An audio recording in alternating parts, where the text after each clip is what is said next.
Welcome back to Pope Folk Community for Justice.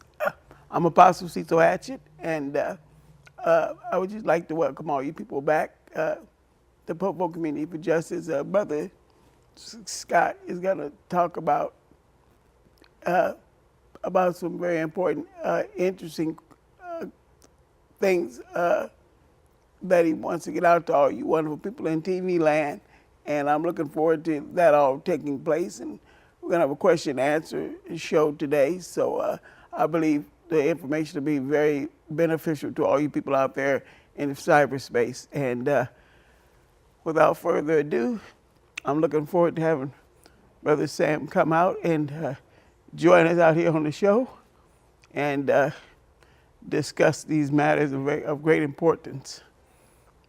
So he'll be out here in just a moment. I look forward to having this discussion with him.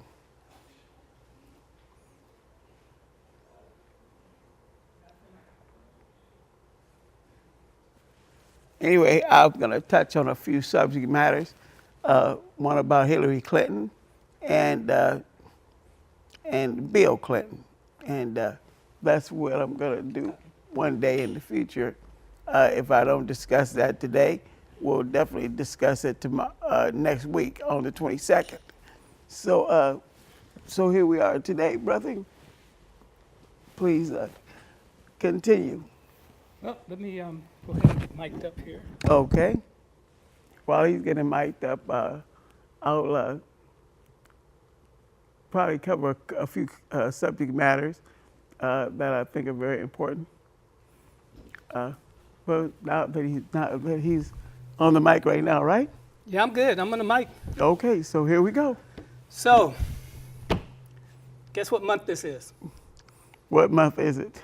Besides October. In my world, because I'm an educator and I dealt with technology specialists. Yes. This is Digital Citizenship Month. Fantastic. So I thought we would talk about some things around digital citizenship. Beautiful. Today, okay? Especially, on a show like this where, we're very much interested in the community and what's happening in the community. That's true. And you and I know, you can tell me, what does citizenship mean? How would you define citizenship? Well, I would look at it as me being a citizen and an American, mm-hmm. and that's how I would define citizenship. Okay. And you're very active as a citizen. You got Yes. you got a TV show. You give Right. people a platform to talk and express themselves. Absolutely. You express yourself about the rights and wrongs in the community. Correct. So part of being a citizen is being productive and also taking responsibility. Right. As an American citizen, you have rights. Right. We have freedom of speech, True. which we're practicing now. Absolutely.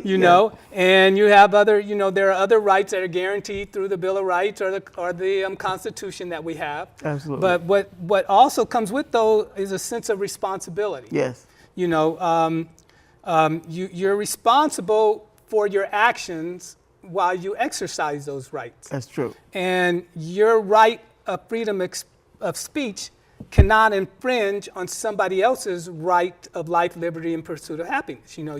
You still have a responsibility there. It's not that you can just say anything you want at any time you want, because rights cannot infringe upon other rights. Okay. And that's something I think that people often forget in general, And in a digital world, it's even easier to forget that your rights can infringe on other rights. So I wanted to talk a little bit about that today. With the digital world, we have what we call the internet. If people don't understand what I mean by digital world, being on the internet is the digital world. Tweeting, Facebook, any of those apps that you use out there that require the use of the internet connectivity, that's considered part of the digital world. It's very different than the world we live in the community. It's very different than me talking to you here now. That's correct. It is a bit different than me texting you on the phone. Okay. Okay? So that's what the digital world is. And what's happening in schools this month is children are being educated about citizenship in that world. Because schools are becoming very active using the internet. The internet provides a wealth of resources that are very good for education. So students are using those resources all the time. So now they're functioning in this world, and they need to understand that it's not anything goes, that there are some responsibilities you have when you're functioning in this world. So that's kind of what I wanted to talk about today, was those kind of responsibilities. Okay? So I went back into, I used to blog when I was a technology director. I would blog, and I would blog on digital citizenship. So I went back into one of my blog posts from, I don't know, 2008 or something like that. Okay. And I found a video clip of a gentleman called Wesley Fryer, who had done just a simple podcast, nothing special, but he talks about the early days of the internet and how digital citizenship was so important then. Okay. And it's even more important now. So I thought we'd start off by, one, let's recognize that, let's start off first by recognizing that this coming week, this month is Digital Citizenship Week. And I think there's a website called Common Sense Media that we can pull up. And when we go to that website, you'll see it says Get Digital or something like that. And then maybe we'll play that video Okay. real quick. So Ellie, can you pull up the first website, Common Sense Media? There we go. And let's go ahead and play that video.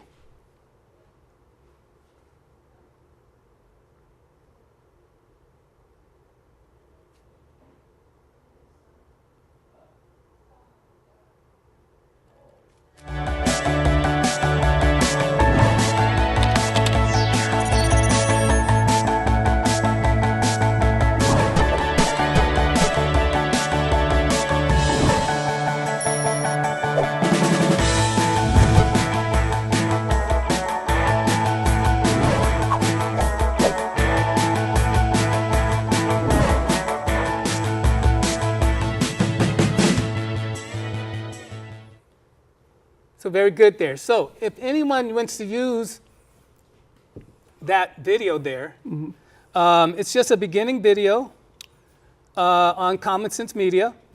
And it was just to give people an idea what digital citizenship is. I wanted to start off with some visual on that. But now what I would like to do is look at the history a little bit more. Okay?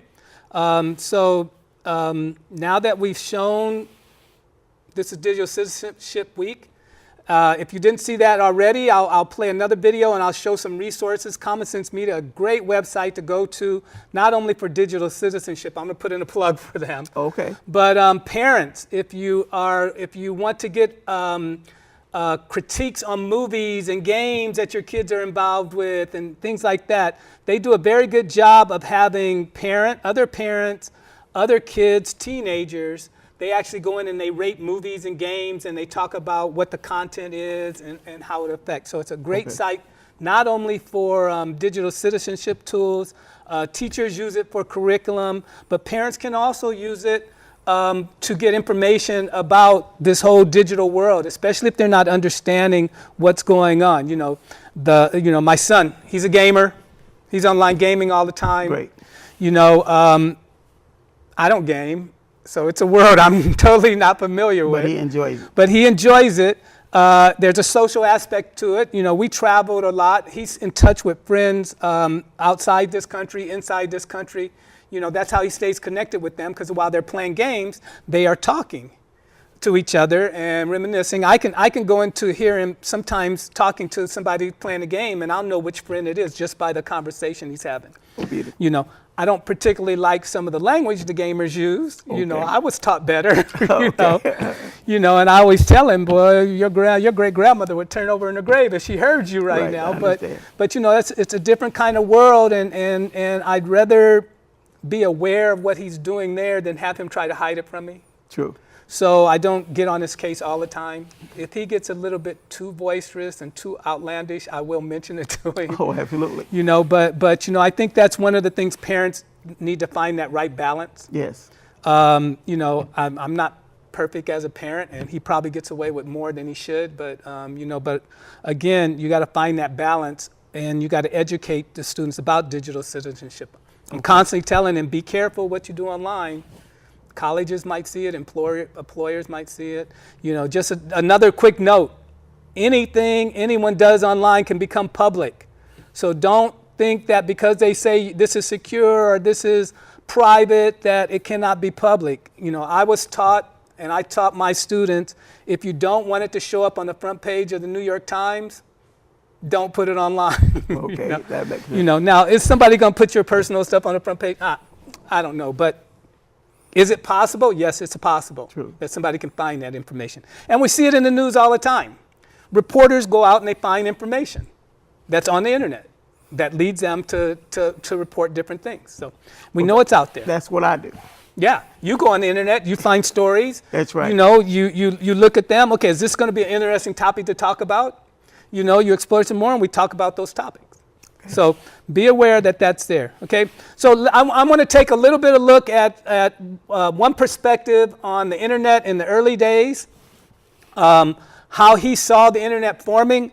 I really like it because he kind of talks about it as the Wild Wild West. Yes. You know, the wild, wild internet, the wild, wild world wide web. Absolutely. You know, and how in the early days there were no rules. Yeah, absolutely. We got, you know, everybody got access, and you know, we're starting to get rules now. And we're going to talk about the kind of things that parents can talk to their kids about to help them understand that, you know, citizenship applies to the World Wide Web also.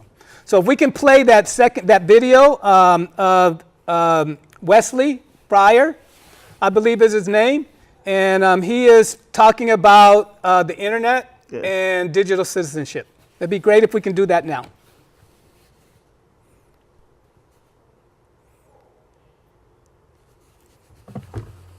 Hi, this is Wesley Fryer, and this is a response to a question for the ProTech 2008 project from students at Lawson Middle School in Cupertino, California.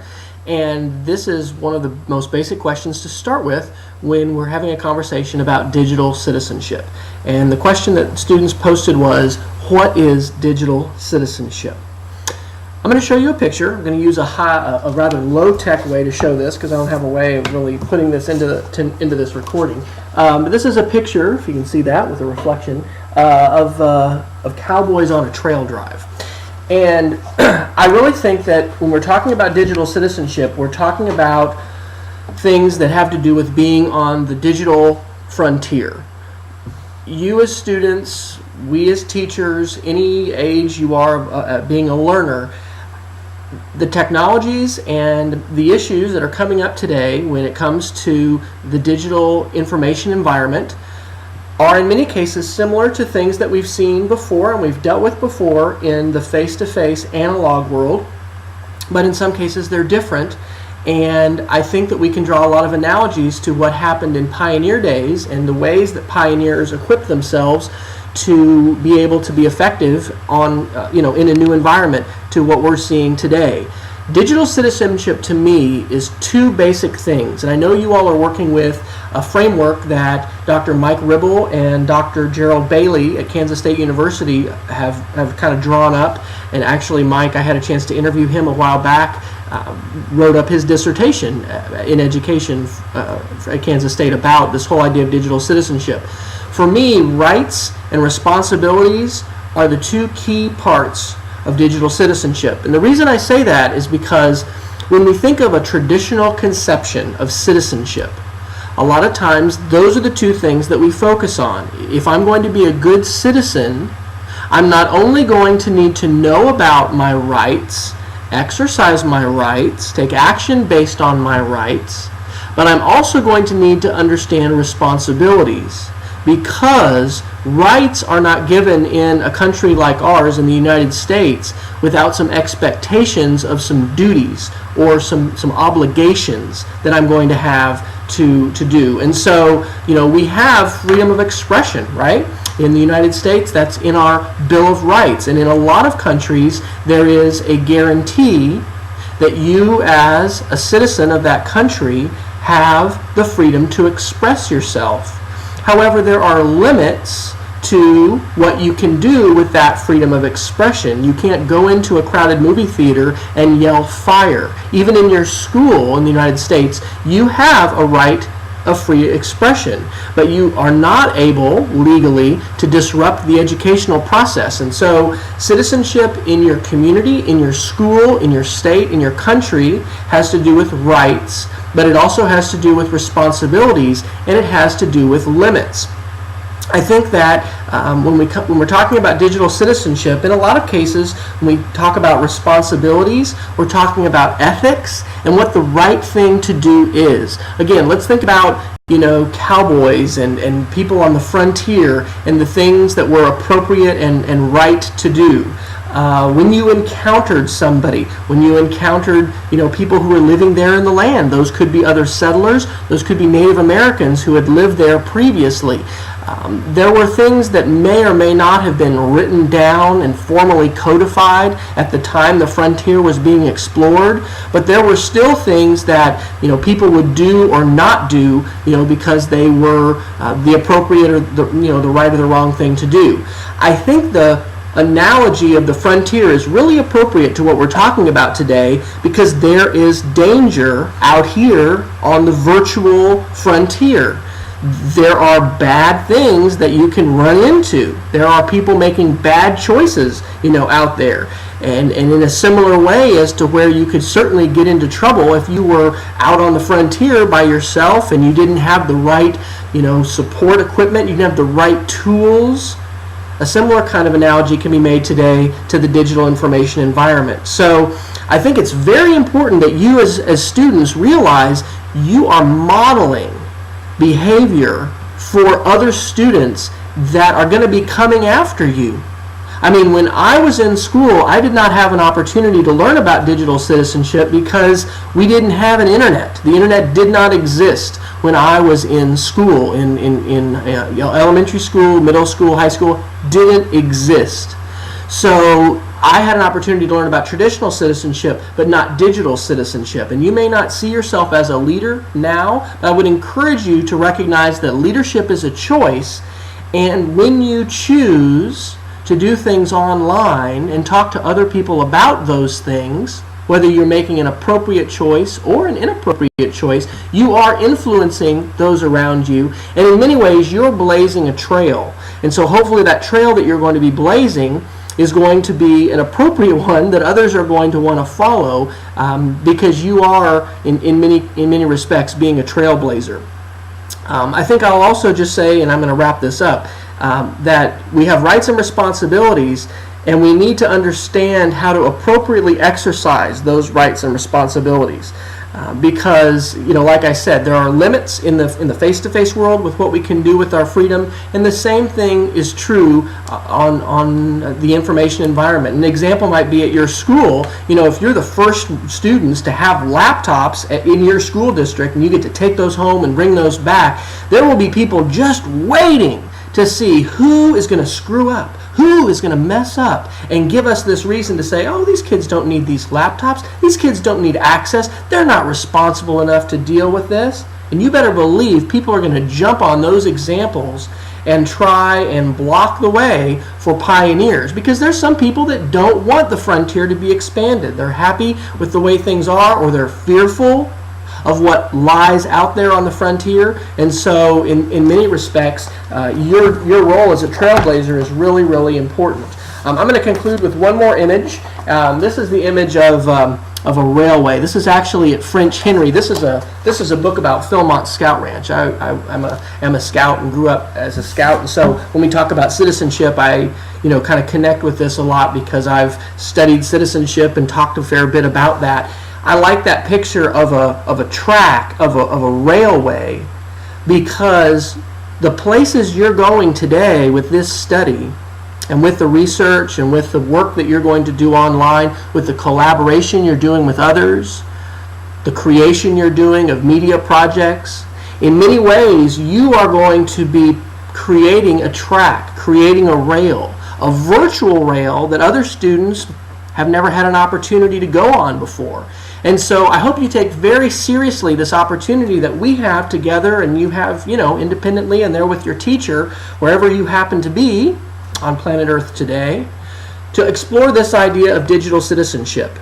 And one of the things that I'm going to do as part of this conversation that we're going to have is not only create some of these video responses, but I'm also going to create some voice threads, and I'm going to be linking to those within our project wiki, within your project wiki, and inviting you to share some of your thoughts as we engage in this conversation. So those are a few of my thoughts about digital citizenship. It's a lot like being on the frontier. It's a lot like being pioneers. In many cases, not everything's written down and codified, but some things are. There are limits and boundaries to how we can appropriately use the rights and responsibilities that we have.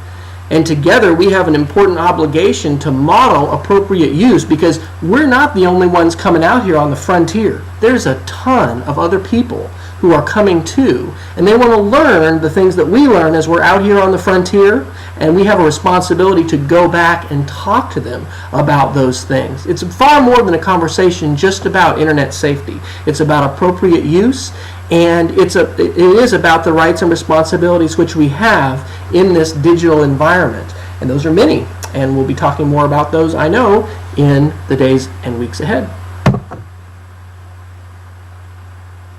Okay, so I think he spelled it out. This was like 8 years ago, I think I got that video for a blog post I had done. Okay. By the way, I think Wesley is still out there producing videos along digital citizenship. I think he's getting more in the concept of creativity, which is something that we're really taking a look at in education right now, is student creativity and what responsibilities lie around that. But, do a search, Wesley Fryer. I'm sure you'll come up with other resources if you like that one that are much more modern. Okay. That was like 8 years ago. But anyway, I think he touched on some key things. And one was that the internet at that time, there were no rules written. People had access, but nobody was telling them what they should and couldn't do. True. That's changing a bit, and we're going to look at some ideas around that in a minute. Also, the internet is now available to everybody. Right. At one time it was only people who could afford a computer. Well, now computers are more affordable. Education has gone into a one-to-one kind of dynamic where every child has access to a computer now. So it's not the whole equity of access is coming into play, and more around the U.S. that is beginning to happen. If it's not already, you need to go talk to your schools, because your kids should have access to the internet, as well as any other kid, any other part of the U.S. So, that's happening there. But I think it's important that we continue a traditional responsibility. And that traditional responsibility is that as parents and as teachers, we have always taken on a responsibility of working with our students on citizenship, and how they act in the community, whether it's teaching them what it's like in family, then community, then city, then state, then country, right, which is kind of how the school curriculum was formed at one time, to this whole World Wide Web internet and how they act there. I tend to want to take a common sense approach.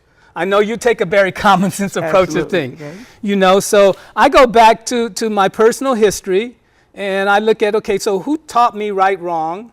Outside of my faith community, who was an important figure? And for me, it was my grandmother. Did you have a figure like that who kind of taught you right or wrong, or manners or anything like that? Oh, my mom and dad did. Okay.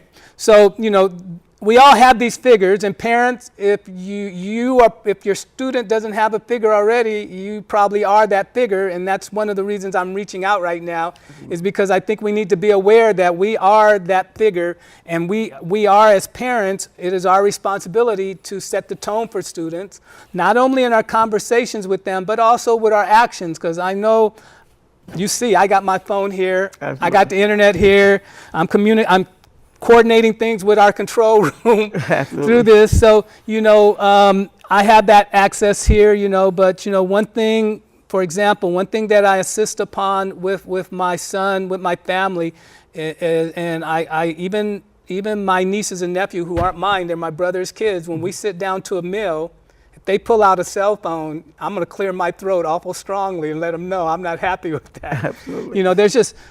There's certain time and place for things. Right. And that's one of the common sense things that I learned from my parents and my grandmother. Right. There's a time and place for things. And, I also learned about manners and how to talk to people, how to treat people. And those manners kind of pass on into the citizenship realm, and how that is happening here. So, you heard him mention in the video, about ethics and how important ethics are when you're practicing digital citizenship. Well, I found another resource from way back in the day. I love it. Yes.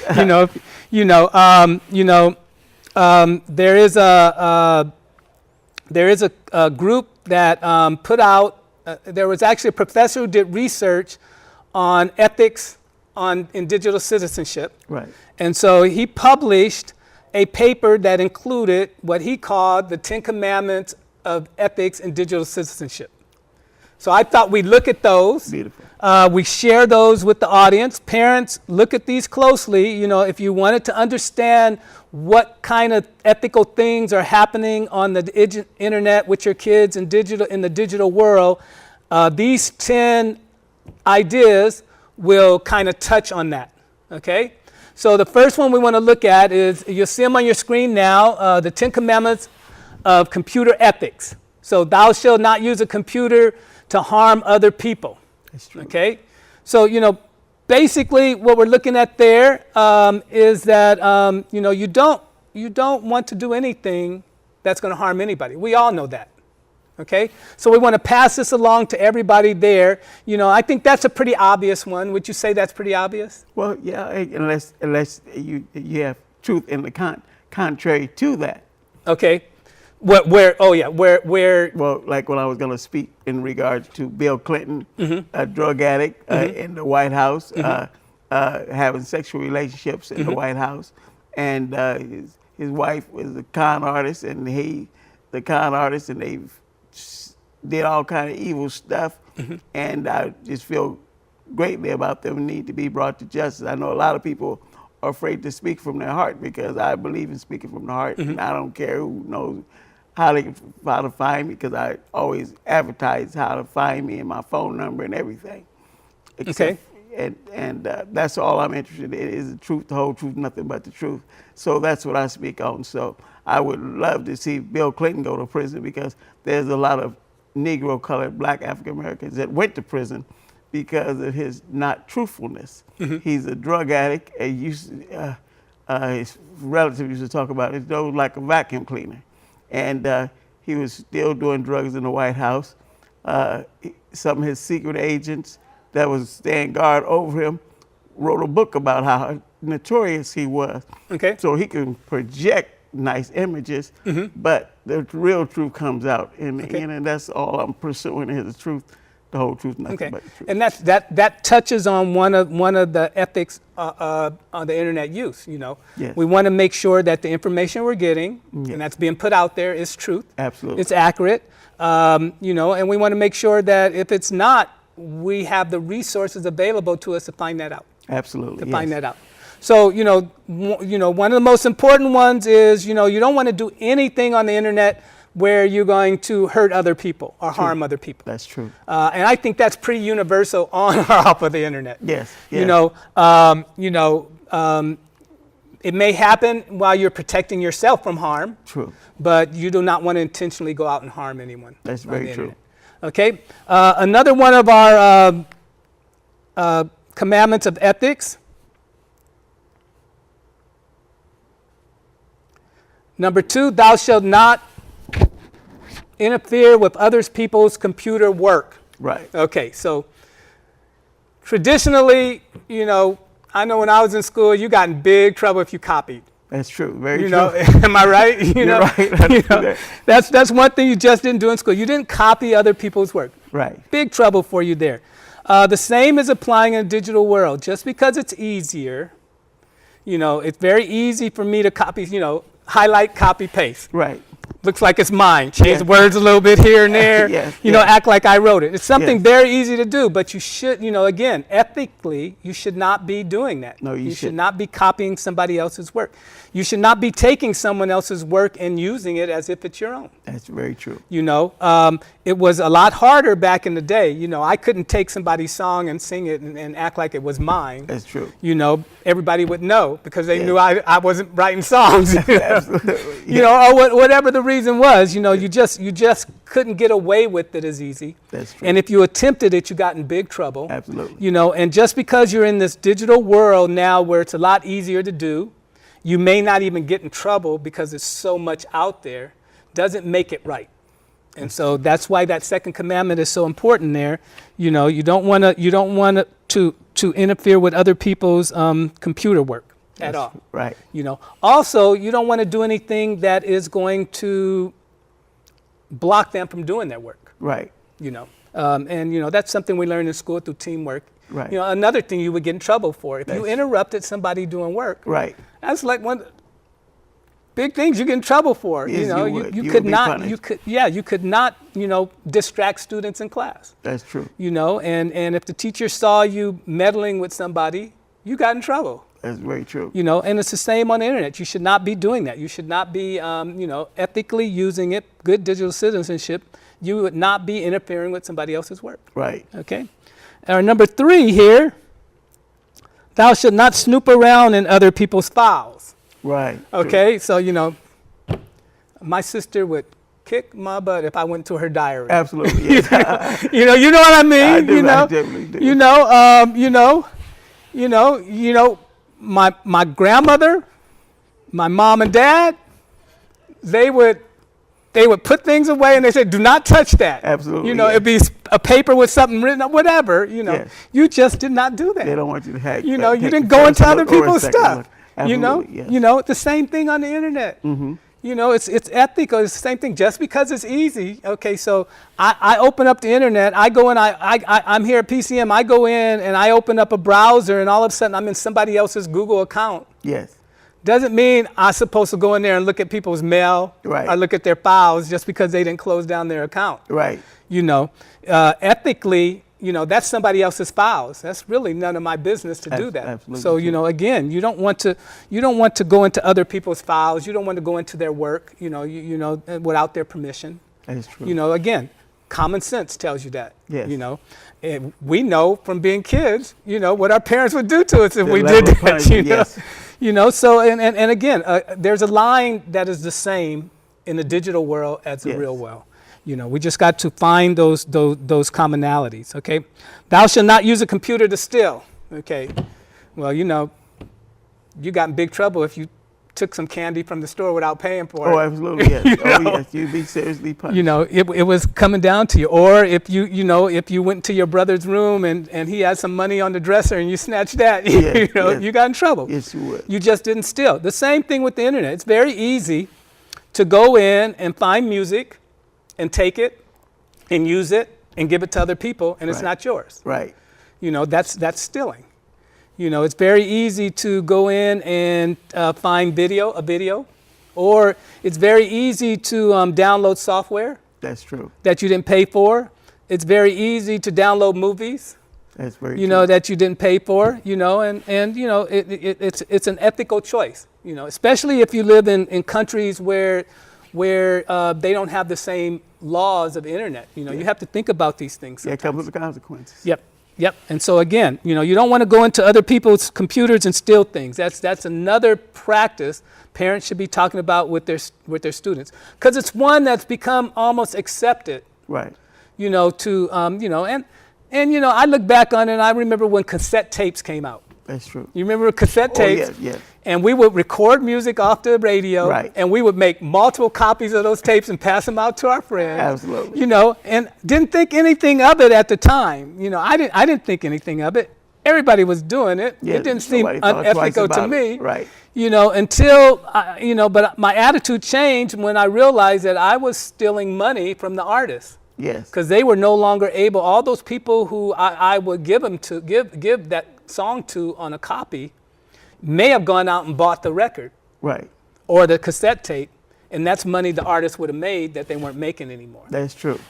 So when you're talking about these kind of ethical things about stealing things on the internet and accessing things without paying for them, you are in essence taking something from somebody else. True. And we can rationalize that to ourselves in all kinds of ways, but we have to look at the ethical issues. You have to decide, and just an overall statement, when it comes to ethics, you have to decide for yourself what's right and wrong. Absolutely. I'm just trying to give you some guidelines. Yes, that's true. Whether you follow these or not, that's totally up to you. But at least you got the information. But right, thank you. I'm gonna, like you say, you're gonna put it out there. I'm gonna put the ideas out there, Amen. the information out there, so you can't say I didn't know. Absolutely, yes. Now what you decide is ethical for you and your family and your kids, that's totally up to you. Right. But you won't be able to use the excuse, oh, I didn't know that was stealing. Now you know. Now you know. And now you are going to be held accountable for that truth. Right. And if you're not held accountable here by the justice system here, believe me, somewhere along the line, I always say when bad things happen to me, I say, must have did something bad in the past. Absolutely. I don't know why it's happened to me now, but I'm sure it's just, absolutely, yes. If you want to call it karma, if you want to call it bad luck, yin yang, whatever you want to call it, right. It's just, it's going to catch up with you. Absolutely. It's going to catch up with you. So, I always tell my son, you need to deposit good deposits. Yes. Do good things, so good things will happen in the future. Yes, that's You do very bad true. things, bad things are going to happen in the future. Happen to you in the future at the present, yes. Okay, then our fifth one, thou shalt not use a computer to bear false witness. Oh yes. My God, that's a big one. Yes, it is. That's a big one out there. We see this all the time. We see it all the time in fake news when people are talking about people. Yes. We see it all the time with information posted on the internet that is not exactly true. We talked about that a couple of shows ago. Yes. How to recognize what is fact. We talk about kids bullying in school. True. Saying things about other kids that is not necessarily true. And how that affects other kids. That's true. You just don't. You don't want to. And this we know from our own faith communities. We know from our own social actions and family. You don't want to bear false witness. True. You're going to reap what you sow. That's right. And the same way that in our social circles, my saying something false about somebody will affect them and everybody else in that social circle. You have a broader audience on the internet. Yes. And the range of people that it's going to affect is much broader. That's true. So when you bear false witness on the internet, you are really expanding the effect of that. Yes. And I realize sometimes people don't realize that's what they're doing. But again, I'm letting you know right now. Please. Or some people do it intentionally for whatever motivated reasons they got. They want to harm somebody. They want to. They're in a race with somebody. Whatever. We see it. Unfortunately, we see this in our politics quite often. That's true. And so, but again, hey, there's a lot of older people in politics right now. That's very true. Older than me. So kids, if you're listen to that, if you have a parent, I'm going to put this out there. If you have a parent who's in politics, you need to educate them about bearing false witness on the internet. Absolutely. Let them know because I know because you're learning it in school. Yes. And I know sometimes as kids we don't want to, we think it might be disrespectful to let our parents know what we're seeing and what we're thinking, so we kind of hold our tongues. Find the opportunity to say it in a question. Dad, did you really mean what you said? Absolutely, because yes. That didn't sound too right to me. Yeah. Explain it to me. Or Dad, explain this to me. Right. Why you said that. Absolutely. Because that's not what the fact checkers are saying. There you go. And that's not what, that it just didn't sound right. Or, I know his son, and his son said, no, my dad is not that way at all. Absolutely. So kids, have those conversations. Not only parents have conversations with kids around digital citizenship, kids should have conversations with parents around digital citizenship. Because it's family, and in family, we all have to hold each other a little bit accountable for this. Yes. Because we want family to be right, so we need to make sure everybody in the family is doing right. Yeah, absolutely. And so that's number 5 there, bearing false witness. Okay, we'll take a look at the other ones now. Number 6 here. Thou shalt not use a copy of software for which you have not paid. We kind of touched on this in the other one about internet use. Yes. You know? And so basically, it's very easy to go download software. There's a lot of sites. When I was at a school, I was working overseas at a school, and we found out that kids found a site in another country Right. that was allowing them to download movies and software. Wow. And that's the thing about the internet. You're not confined to that country. Right. And all countries have different laws. Right. So, and that's why ethics comes into play, because ethics is not based on laws. It's based on what's right or wrong. It's based on your moral compass, your consciousness. Right.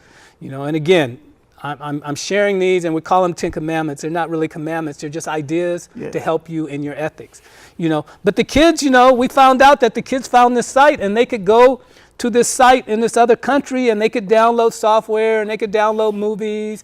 And, and the internet doesn't have those state boundaries. They don't have country boundaries. Right. At least not yet they don't. You can go to sites all over the world Right. and get information. So again, it was a matter of us educating the kids. Hey, one, we don't think that's very ethical. It was affecting the school environment because it was eating up our bandwidth. That was our main reason. Yeah, absolutely. Yeah. Because they were, they were disrupting the educational environment by slowing down our internet when other kids needed it to do something for class. Yes. So that was kind of our end of why we were concerned about it.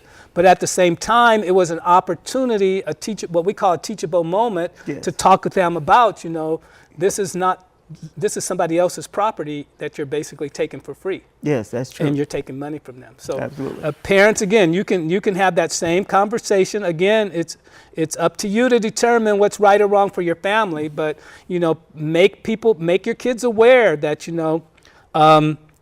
when I purchase a song on iTunes, I am purchasing the right to listen to that song. Yes, I am not purchasing that song. that's true. I am purchasing the right to listen to that song, so I can't take a copy of that song that I purpose and give it to all my friends for free. And stop that person from generating his income. That's right. Or her income. That's right. And thank goodness, and maybe you don't have the money for it, but there's a lot of artists out there who've given their music away. Right. You need to look for them. There are free things on the internet. True. I've worked at schools. We have budget cuts. Yes. I found all the free things on the internet you could find. Absolutely, Because yeah. I wanted my students to still have access to good resources. Right. And there were a lot of good resources out there that didn't cost. And there's a lot of good music out there, and there's a lot of good music out there who have a social conscience. That's true. I was working on a show here the other night, and the artist on that show, it was very important to him that his music had there was a social conscious component to it. Right. And as I listened to his music, there definitely was. Yes. And that's been, a lot of artists for ages. I grew up in the 70s, the 60s and 70s where, Right. the social situation was such that a lot of the music Right. was built around things that were happening socially and raising people consciousness about it. So, there is a lot of resources out there. You don't have to go out and steal resources. You don't got to download resources that you didn't pay for it. That's true. Send an email to Poor Folks Community for Justice and tell me about some of these resources. I'll come on the show and show you a bunch of free resources. Amen. I still use them. Yes. I refuse to buy software Yes. if I can find a tool that's going to do it for free. Yes. That's great. Now, if it's something professional that I need a higher level tool to do, okay, got to put out the bucks for it. Yes.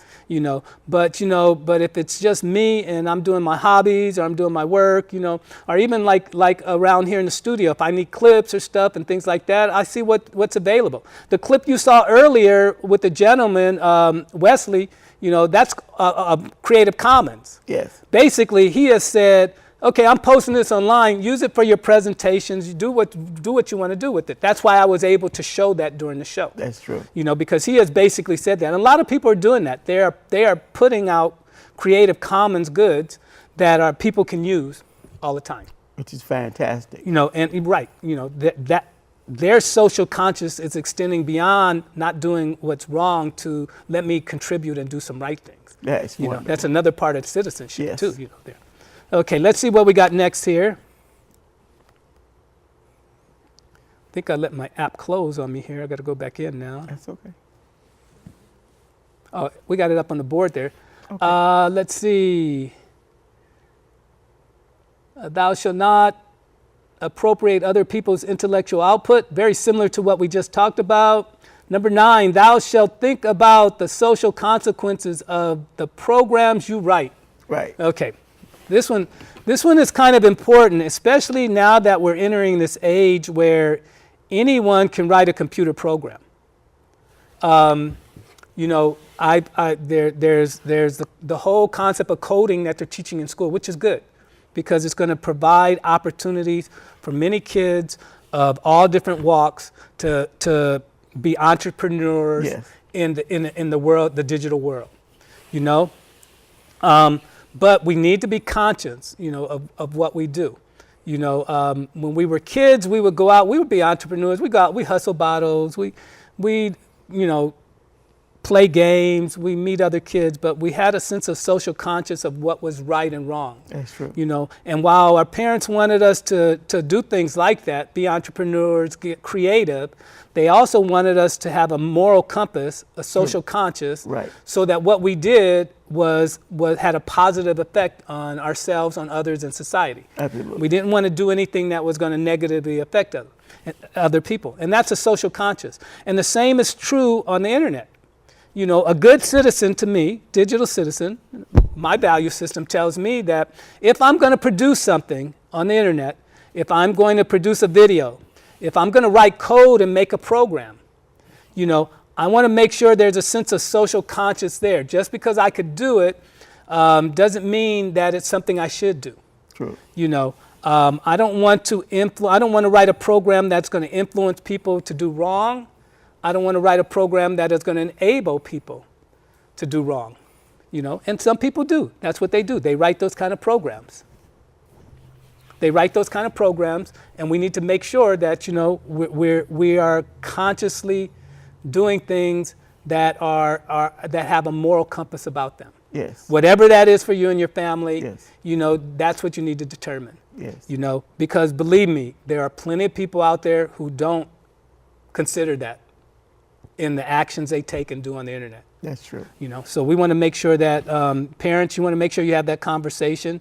And again, students, kids, you know, this is all new to parents too. Yeah, absolutely. Yes. They often they know less about it than you, but they're parents and they got their pride. And sometimes they want to let you know that they're clueless about what's going on the internet. Yes. And they're trying to explore and they're trying to use it to show how cool they could be, you know, Right. and that they're hip, but you know, they mess up. Right. You know, so, you know, have those conversations with them, you know, tell them, hey, Dad, you know, you're always talking to me about this. Well, you know, maybe you should think about this before you post that because, you know, you're going to hurt somebody's feelings, Yes, you know, or yes, something like that. yes. Or, you know, you know, you were telling me about a new thing you're doing at work, you know, you're writing this app and it sounds good and everything, but what about the people who are going to be hurt because of this app? Absolutely. You know, have you thought about that?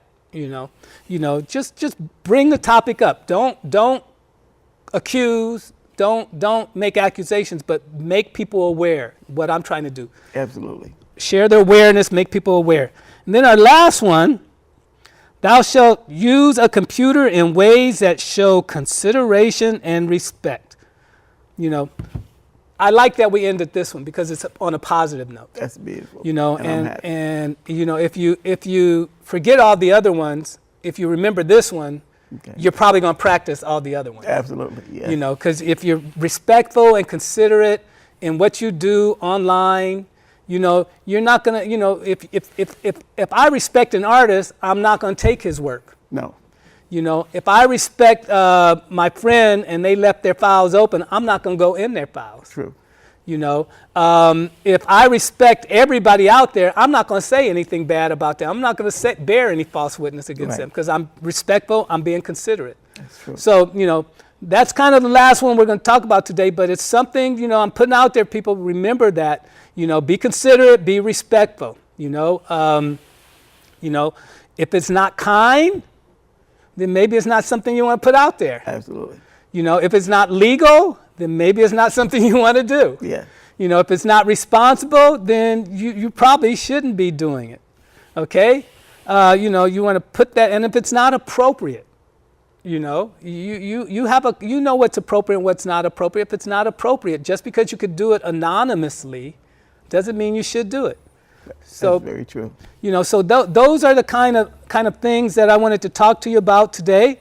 You know, if you just some clues. Oh, yes. Some clues to help you. You know, that's 10 ideas out there that may or may not be appropriate for your family values or whatever.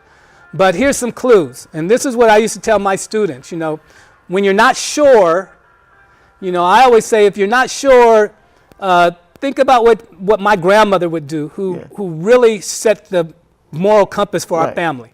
I say, okay, what would my grandmother do in this situation? You know, and if it's something she wouldn't do, then it's probably something I shouldn't do. True.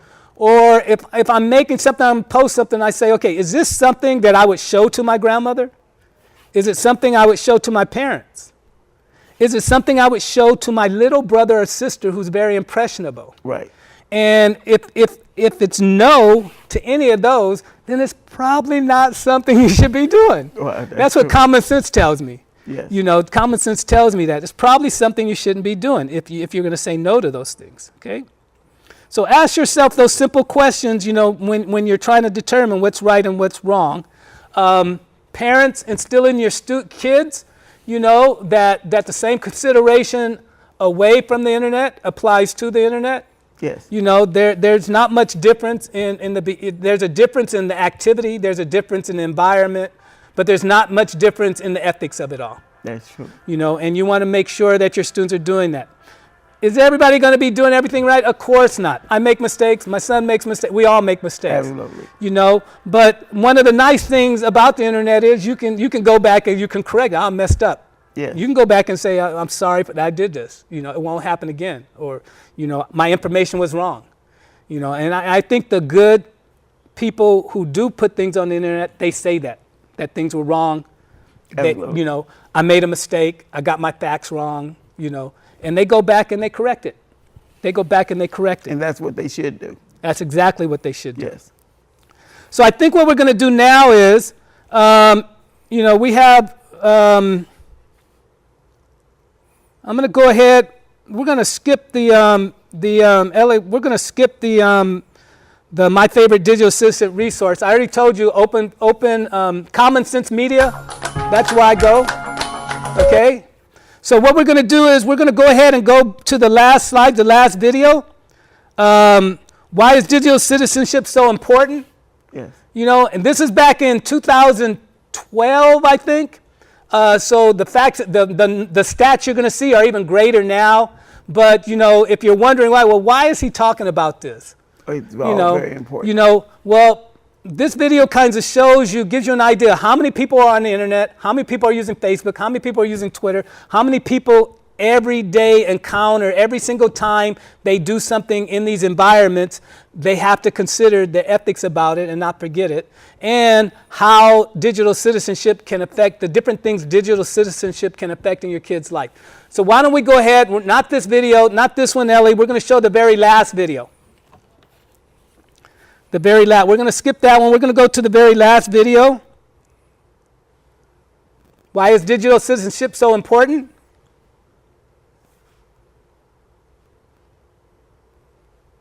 Okay, and this is the one that, there we go. That's the one we're going to show. Okay, so if we can play that video.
I just put this together.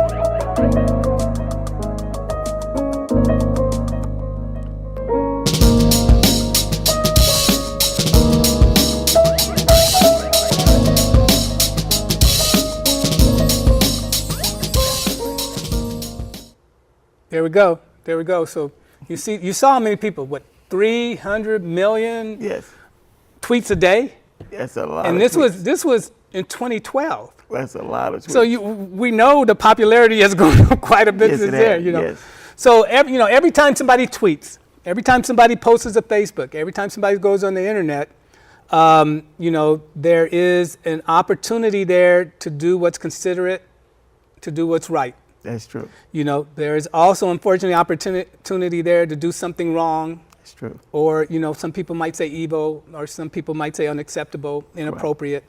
But it's important that we have conversations as family, Yes. and as parents, and as sons and daughters, teachers, students, that we have these conversations about what is ethical and what is not ethical.